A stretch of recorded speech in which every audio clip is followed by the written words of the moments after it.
So hi friends, welcome back to my channel. ಇವತ್ತು ನನ್ನ topic ಬಂದು ಎಥನಾಲ್ 20 ಅಂದ್ರೆ ಏನು ಅಂತ ನಿಮ್ಗೆ ಆಲ್ಮೋಸ್ಟ್ ಎಲ್ಲರಿಗೂ ಗೊತ್ತಿರುತ್ತೆ. ಸೊ ಅದರಿಂದ ಏನೇನ್ ಪ್ರಾಬ್ಲಮ್ಸ್ ಆಗ್ತಾ ಇದೆ ಅಂತ ಅನ್ಬಿಟ್ಟು ಈ ವಿಡಿಯೋದಲ್ಲಿ ಕಂಪ್ಲೀಟ್ ನಾನು ತೋರಿಸ್ತೀನಿ. ಈಗ ಆ ಎಥನಾಲ್ 20 ಏನೇನ್ ಕೆಲಸ ಮಾಡ್ತಾ ಇದೆ ಅಂದ್ರೆ, ಅದು ಆಕ್ಚುಲಿ ನಿಮ್ಗೆ ಗೊತ್ತು. ಆಲ್ಮೋಸ್ಟ್ ಎಥನಾಲ್ 20 ನೀವು ಎಷ್ಟೊಂದು ವಿಡಿಯೋಸ್ ನೋಡಿರ್ತೀರಾ. ಬಟ್ ಅದು ಏನ್ ಮಾಡ್ಬೇಕು, ಅದ್ರದ್ದು ಏನ್ ಸೊಲ್ಯೂಷನ್ ಅಂತ ಅನ್ಬಿಟ್ಟು ಯಾರಿಗೂ ಗೊತ್ತಾಗ್ತಾ ಇಲ್ಲ. ಬಟ್ ಅದು 100% ಸೊಲ್ಯೂಷನ್ ಇಲ್ಲ ಅದಕ್ಕೆ ಕಂಪ್ಲೀಟ್ ಆಗಿ. ಅದನ್ನ ಮೇಂಟೈನ್ ಮಾಡಬಹುದು. BS3 and BS4 engines, car ಆಗ್ಲಿ ಬೈಕ್ ಆಗ್ಲಿ, ಇವೆರಡರಲ್ಲಿ ನಮ್ಗೆ ಮೇಜರ್ ಇಶ್ಯೂಸ್ ಕಾಣಿಸ್ತಾ ಇದೆ.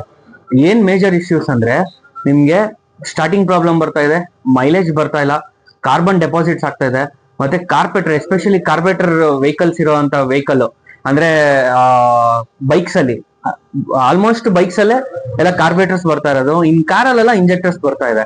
ಬಟ್ ಆದ್ರೂ ಕಾರ್ಸ್ ಅಲ್ಲಿ ಪ್ರಾಬ್ಲಮ್ ಬರ್ತಾ ಇದೆ. ಏನು ಅಂದ್ರೆ ಎಥನಾಲ್ 20 ಮಾಡ್ತಾ ಇರೋ ಅಂತ ಪ್ರಾಬ್ಲಮ್ಸ್. ಅದೇನೇನ್ ಮಾಡ್ತಾ ಇದೆ ಅಂದ್ರೆ, ಸಿಕ್ಕಾಪಟ್ಟೆ ಕಾರ್ಬನ್ ಡೆಪಾಸಿಟ್ ಆಗ್ತಾ ಇದೆ ಅದು. ಬಟ್ ಗೌರ್ಮೆಂಟ್ ಅವ್ರು ಏನ್ ಹೇಳಿದಾರೆ, ಎಥನಾಲ್ 20 ವಾಟರ್ ಕಂಟೆಂಟೇ ಇಲ್ಲ ಅಂತ ಹೇಳ್ತಾರೆ. It's an purest form of chemical ಅಂತ ಅನ್ಬಿಟ್ಟು ಹೇಳಿದ್ದಾರೆ. ಅಂದ್ರೆ ಬಯೋಗ್ಯಾಸ್, ಅಂದ್ರೆ ವೀಟ್ ಇಂದ, ಕಾರ್ನ್ ಇಂದ ಮಾಡಿರೋ ಅಂತದ್ದು ಅಂತ ಹೇಳ್ತಾರೆ. ಬಟ್ ಆದ್ರೆ ಹೆಂಗ್ ಬರ್ತಾ ಇದೆ ವಾಟರ್ ಕಂಟೆಂಟ್? ಅವರೇ ನಿತಿನ್ ಗಡ್ಕರಿ ಅವರೇ ನಮ್ಗೆ ಹೇಳಿರೋದು, ethanol 20 is the best for biofuel ಅಂತ ಅಂದ್ಬಿಟ್ಟು. ಬಟ್ ಬಯೋಫ್ಯೂಯಲ್ ಅಲ್ಲಿ ನಮ್ಗೆ ಅದು ವಾಟರ್ ಕಂಟೆಂಟ್ ಬರ್ತಾ ಇದೆ. ಇಂಜಿನ್ ಲೈಫ್ ಹೆಂಗ್ ಬರ್ತಾ ಇದೆ? Not only for BS3 and BS4, ಇವಾಗ ಬರ್ತಾ ಇರೋ BS6 ವೆಹಿಕಲ್ಸ್ ಅಲ್ಲೂ ಈ ತರ ಪ್ರಾಬ್ಲಮ್ ಬರ್ತಾ ಇದೆ. ಮತ್ತೆ ಅದಕ್ಕೆ ಅಂತ ಅನ್ಬಿಟ್ಟು ಎಥನಾಲ್ 20 ಕಾರ್ಪೊರೇಟರ್ಸ್ ಬಿಟ್ಟಿದ್ದಾರೆ ರಾಯಲ್ ಎನ್ಫೀಲ್ಡ್ ಅಲ್ಲಿ. ಅದಾದ್ಮೇಲೆ ಇಂಜೆಕ್ಟರ್ಸ್ ಅಂತ ಅನ್ಬಿಟ್ಟು ಬಿಟ್ಟಿದ್ದಾರೆ ಅದಕ್ಕೆ. ಕಂಪ್ಲೀಟ್ ಅದು ಏನಾಗ್ತಾ ಇದೆ ಅಂದ್ರೆ, ಅದಕ್ಕೂ ಇಶ್ಯೂಸ್ ಬರ್ತಾ ಇದೆಯಲ್ಲ. ಆ ಇಶ್ಯೂಸ್ ಇಂದ ಏನೇನು ನಮ್ಗೆ ಮೇಜರ್ ಆಗಿ ಸ್ಪಾರ್ಕ್ ಪ್ಲಗ್ ಅಲ್ಲಿ ಕಾರ್ಬನ್ ಡೆಪಾಸಿಟ್ ಆಗ್ತಾ ಇದೆ. ಹೆಡ್ ಅಂದ್ರೆ ನಮ್ ಇಂಜಿನ್ ಹೆಡ್ ಇದೆಯಲ್ಲ, ಆ ಹೆಡ್ ಅಲ್ಲಿ ನಮ್ಗೆ ಕಾರ್ಬನ್ ಡೆಪಾಸಿಟ್ ವಾಲ್ಸ್ ಹತ್ರ ನಮ್ಗೆ ಕಂಪ್ಲೀಟ್ ಬ್ಲಾಕೇಜಸ್ ಆಗ್ತಾ ಇದೆ ಸಿಕ್ಕಾಪಟ್ಟೆ. ಮತ್ತೆ BS6 ಅಲ್ಲಿ ಏನ್ ಪ್ರಾಬ್ಲಮ್ ಬರ್ತಾ ಇದೆ ವೆಹಿಕಲ್ಸ್ ಅಲ್ಲಿ ಅಂದ್ರೆ, ಮತ್ತೆ ಹೇರ್ ಸೆಕ್ಷನ್ ಫಿಲ್ಟರ್ ಬರುತ್ತಲ್ಲ, ಆ ಹೇರ್ ಸೆಕ್ಷನ್ ಫಿಲ್ಟರ್ ಅಲ್ಲಿ ಹೆವಿ ಕಾರ್ಬನ್ ಡೆಪಾಸಿಟ್ ಆಗ್ತಾ ಇದೆ. ಹಂಗಾಗಿ ಅದ್ ಏನಾಗ್ತಾ ಇದೆ ಅಂದ್ರೆ, ಮೈಲೇಜ್ ಬರ್ತಾ ಇಲ್ಲ, ಮತ್ತೆ ಜರ್ಕಿಂಗ್ ಪ್ರಾಬ್ಲಮ್, ಲಾಂಗ್ ಸೆಲ್ಫ್ ಕೊಡ್ಬೇಕು ಗಾಡಿ ಸ್ಟಾರ್ಟ್ ಆಗ್ಬೇಕು ಅಂದಾಗ. ಹಂಗಾಗಿ ಅದ್ರಲ್ಲೂ ಪ್ರಾಬ್ಲಮ್ ಬರ್ತಾ ಇದೆ. ಇವಾಗ ನಮ್ದು BS3 BS4 ಅಲ್ಲಿ ಪ್ರಾಬ್ಲಮ್ ಬಂತು ಅಂದ್ರೆ ನಾವ್ ಏನಾದ್ರು ಮಾಡ್ಬೋದು. ಅಟ್ಲೀಸ್ಟ್ BS6 ಅಲ್ಲಾದ್ರೂ ಅದು ಕರೆಕ್ಟ್ ಆಗಿ ಆಗ್ಬೇಕಲ್ಲ. ಹಂಗಂತ ಅನ್ಬಿಟ್ಟು ಆಯ್ತು, ಇವಾಗ BS4 ಅಲ್ಲಿಗೆ ಏನ್ ಮಾಡಿದ್ರು, ರಾಯಲ್ ಎನ್ಫೀಲ್ಡ್ ಅವರು ಎಥನಾಲ್ 20 ಅಂತ ಅನ್ಬಿಟ್ಟು ಕಾರ್ಪೊರೇಟರ್ ಕೊಟ್ರು. ಆ ಕಾರ್ಪೊರೇಟರ್ ಕೊಟ್ಟಾಗ ಏನಾಯ್ತು, ಆ ಕಾರ್ಪೊರೇಟರ್ ಅಲ್ಲಿ ಚೇಂಜ್ ಮಾಡ್ಸಿದ್ದಾರೆ, ಎಷ್ಟೊಂದ್ ಜನ ಮಾಡ್ಸಿದ್ದಾರೆ. ಬಟ್ ಆ ಚೇಂಜ್ ಮಾಡ್ಸಿದ್ಮೇಲೂ ಸಿಕ್ಕಾಪಟ್ಟೆ ಪ್ರಾಬ್ಲಮ್ ಬರ್ತಾ ಇದೆ. ಇವಾಗ BS4 ಅಲ್ಲಿ BS3 ಅಲ್ಲಿ ಪ್ರಾಬ್ಲಮ್ ಬರ್ತಾ ಇರೋದು BS6 ಅಂತ ಅನ್ಬಿಟ್ಟು ಎಥನಾಲ್ 20 ಕಾರ್ಪೊರೇಟರ್ ಕೊಟ್ಟಿದ್ದಾರೆ. ಆ ಕಾರ್ಪೊರೇಟರ್ ಅಲ್ಲಿ ಏನ್ ಇಶ್ಯೂ ಅಂದ್ರೆ, ಮೇಜರ್ ಆಗಿ ಮಾರ್ನಿಂಗ್ ಹೊತ್ತು ಗಾಡಿನೇ ಸ್ಟಾರ್ಟ್ ಆಗಲ್ಲ. ಮೇಜರ್ ಆಗಿ ತುಂಬಾ ಲ್ಯಾಗ್ ಆಗತ್ತೆ ಸ್ಟಾರ್ಟಿಂಗ್ ಆಗೋದು. ಮತ್ತೆ ಹೆವಿ ಥ್ರಾಟಲ್ ಕೊಡ್ತು ಅಂದ್ರೆ, ಫುಲ್ ಎಕ್ಸಿಲೇಟರ್ ಕೊಟ್ರೆ ಫುಲ್ ರೈಸಿಂಗ್ ಆಗತ್ತೆ, ಹೆವಿ ರೈಸಿಂಗ್ ಬರುತ್ತೆ. ಮತ್ತೆ ಜರ್ಕಿಂಗ್ ಇಶ್ಯೂ ಇದೆ, ಸಿಕ್ಕಾಪಟ್ಟೆ ಜರ್ಕಿಂಗ್ ಬರುತ್ತೆ. ಸೊ ಇದಕ್ಕೆಲ್ಲ ಏನ್ ಸೊಲ್ಯೂಷನ್ ಅಂತ ಅನ್ಬಿಟ್ಟು ಯಾರಿಗೂ ಇನ್ನೂ ಸೊಲ್ಯೂಷನ್ ಅಂತ ಏನೂ ಸಿಕ್ಕಿಲ್ಲ. ಇದೆಲ್ಲರೂ ಪ್ರಾಬ್ಲಮ್ಸ್ ಫೇಸ್ ಮಾಡ್ತಾ ಇರೋದೆ. ಬಟ್ ನಾನ್ ಹೇಳೋದೇನು ಅಂದ್ರೆ, ಇವಾಗ BS3 ಅಂಡ್ BS4 ಇಂಜಿನ್ಸ್ ಯಾರು ಇಟ್ಕೊಂಡಿದಿರೋ ಅವ್ರದೆಲ್ಲ ಗೋಲ್ಡನ್ ವೆಹಿಕಲ್ಸ್. ಏನಕ್ಕೆ ಅಂದ್ರೆ, ಇವಾಗ ನಾವು ಒಂದು ವೆಹಿಕಲ್ ನ ಮೇಂಟೈನ್ ಮಾಡ್ತಾ ಇದೀವಿ ಅಂದ್ರೆ, ಅದಕ್ಕೆ ಎಷ್ಟೋ ಸಾವಿರಾರು ಗಟ್ಟಲೆ ರೂಪಾಯಿ ಸುರಿತಾ ಇರ್ತೀವಿ ಸರ್ವಿಸ್ಗಳಿಗೆ.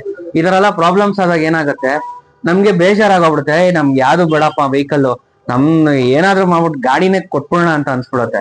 ಬಟ್ ನಮ್ ಸಿಂಪಲ್ ಟಿಪ್ಸ್ ಅಂದ್ರೆ ನಾನ್ ಫಾಲೋ ಮಾಡ್ತಾ ಇರೋದು ಮುಂಚೆಯಿಂದ ಏನು ಅಂದ್ರೆ, ಇವಾಗ ಅದು ಒಂದ್ ಸ್ವಲ್ಪ ಒಂದ್ ಸ್ಟೆಪ್ ಜಾಸ್ತಿ ಪ್ರಿಕಾಷನ್ ತಗೊಬೇಕಾಗತ್ತೆ. ಇವಾಗ ಹೆಂಗೆ ಅಂದ್ರೆ, ಎಕ್ಸಾಂಪಲ್ ನಾನು ಎವ್ರಿ 2500 to 3000 ಕಿಲೋಮೀಟರ್ಸ್ಗೆ ನಾನು ಸರ್ವಿಸ್ ಕೊಡ್ತೀನಿ. ಸೊ ನಾನೇನ್ ಮಾಡ್ತೀನಿ, ಫುಲ್ ಸಿಂಥೆಟಿಕ್ ಆಯಿಲ್ ಹಾಕಿಸ್ತೀನಿ, ಕರೆಕ್ಟಾ? ಅದಾದ್ಮೇಲೆ ಎವ್ರಿ 7000 to 8000 ಕಿಲೋಮೀಟರ್ಸ್ಗೆ ಇಂಜಿನ್ ಫ್ಲಶ್ ಮಾಡಿಸ್ತೀನಿ. ಅವಾಗ ಕಾರ್ಬನ್ ಡೆಪಾಸಿಟ್ ಕಮ್ಮಿ ಆಗತ್ತೆ. ಈವನ್ ನಿಮ್ಗೆ ಇಂಜಿನ್ ಅಲ್ಲೂ ನಿಮ್ಗೆ ಕಾರ್ಬನ್ ಡೆಪಾಸಿಟ್ ಆಗತ್ತೆ. ಏನಕ್ಕೆ ಅಂದ್ರೆ, ಆ ಕ್ರ್ಯಾಂಕ್ ಇದೆಯಲ್ಲ, ಆ ಕ್ರ್ಯಾಂಕ್ ಬಂದು ನಿಮ್ಗೆ ಫಂಕ್ಷನಲ್ ಕಮ್ಮಿ ಆಗತ್ತೆ, ಹೀಟಿಂಗ್ ಜಾಸ್ತಿ ಆಗತ್ತೆ. ನಿಮ್ಗೆ ಸ್ವಲ್ಪ ರೊಟೇಷನ್ ಆದಾಗ ಹೆವಿ ಹೀಟ್ ಬರುತ್ತೆ.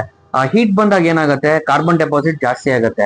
ಈವನ್ ಇನ್ ಹೆಡ್ ಅಲ್ಲೂ ನಮ್ಗೆ ಕಾರ್ಬನ್ ಡೆಪಾಸಿಟ್ ಆಗತ್ತೆ. ಅದಕ್ಕೆ ಏನ್ ಸೊಲ್ಯೂಷನ್ ಕೊಡ್ಬೋದು ನಾವು? ಅದಕ್ಕೆ ಬಂದು ನಿಮ್ಗೆ ಪೆಟ್ರೋಲ್ ಅಡೆಸಿವ್ ಅಂತ ಅಂದ್ಬಿಟ್ಟು ಬರುತ್ತೆ, ವರ್ತಲ್ ಬರುತ್ತೆ, 3ML ಬರುತ್ತೆ. ತುಂಬಾ ಬ್ರಾಂಡ್ಸ್ ಗಳಿದಾವೆ ಪೆಟ್ರೋಲ್ ಅಡೆಕ್ಟಿವ್ಗೆ. ಅಡೆಸಿವ್ ಆರ್ ಅಡೆಕ್ಟಿವ್ ಯಾವ್ದಾದ್ರೂ ನಾವು ಅದನ್ನ ಪ್ರೊನೌನ್ಸ್ ಮಾಡ್ಬೋದು, ಏನ್ ತೊಂದರೆ ಇಲ್ಲ.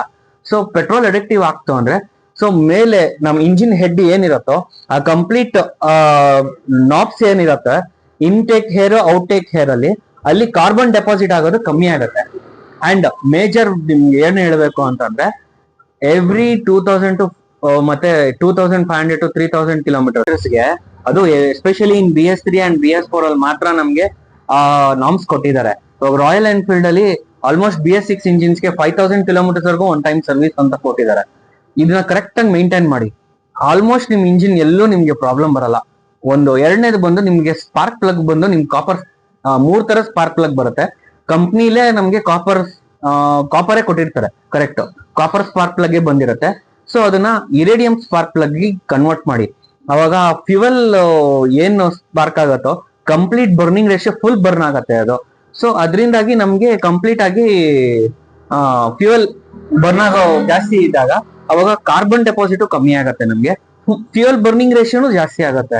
ಸೊ ಇದರಿಂದ ನಮ್ಗೆ 100% ಸೊಲ್ಯೂಷನ್ ಅಂತ ಯಾರೂ ಕಂಡಿಡ್ದಿಲ್ಲ. ನಾನು ಎಷ್ಟೋ ವಿಡಿಯೋಸ್ ಎಲ್ಲಾನು ನೋಡಿದೀನಿ. ನಾನು ಇದಕ್ಕೆ ಸೊಲ್ಯೂಷನ್ ಅಂತ ಏನೂ ಇಲ್ಲ ಇದಕ್ಕೆ. ಬಟ್ ಇದು ಬಂದು ನಾವು ಆದಷ್ಟು ಕರೆಕ್ಟ್ ಆಗಿ ಮೇಂಟೈನ್ ಮಾಡ್ಕೊಂಡು ಹೋಯ್ತು ಅಂದ್ರೆ ಇದೂನು ಮಾಡ್ಬೋದು. ಇವಾಗ ಅದು ಆಗಿಲ್ಲ ಅಂತಂದ್ರೆ ಡಿಕಾರ್ಬನೈಸೇಷನ್ ಅಂತ ಅನ್ಬಿಟ್ಟು ಅಲ್ಲೂ ಮಾಡ್ತಾರೆ. ನಿಮ್ಗೆ ಬೈಕ್ಗಾಗ್ಲಿ ಕಾರ್ಗಾಗ್ಲಿ ಅವೆಲ್ಲ ನಿಮ್ಗೆ ಕಂಪ್ಲೀಟ್ ಆಗಿ ಇರತ್ತೆ. ಬಟ್ ಅದು ಡಿಕಾರ್ಬನೈಸೇಷನ್ ಅದೊಂದು ಸಪ್ರೇಟ್ ಟಾಪಿಕ್ ಅದು. ಸೊ ಇದನ್ನ ನಾನು ಸಪ್ರೇಟ್ ಆಗಿ ವಿಡಿಯೋ ಮಾಡ್ತೀನಿ ಅದು.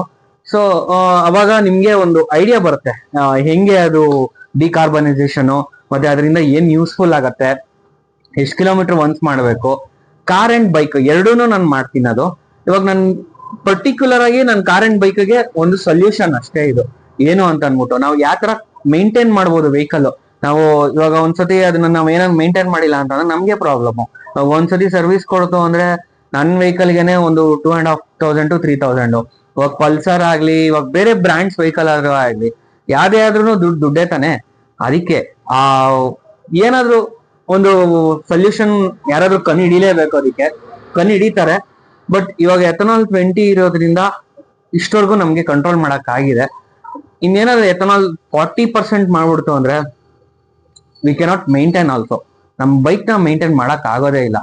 ಸೊ ನಾನು ಇಲ್ಲಿಗೆ ಈ ವಿಡಿಯೋನ ಮುಗಿಸ್ತಾ ಇದ್ದೀನಿ.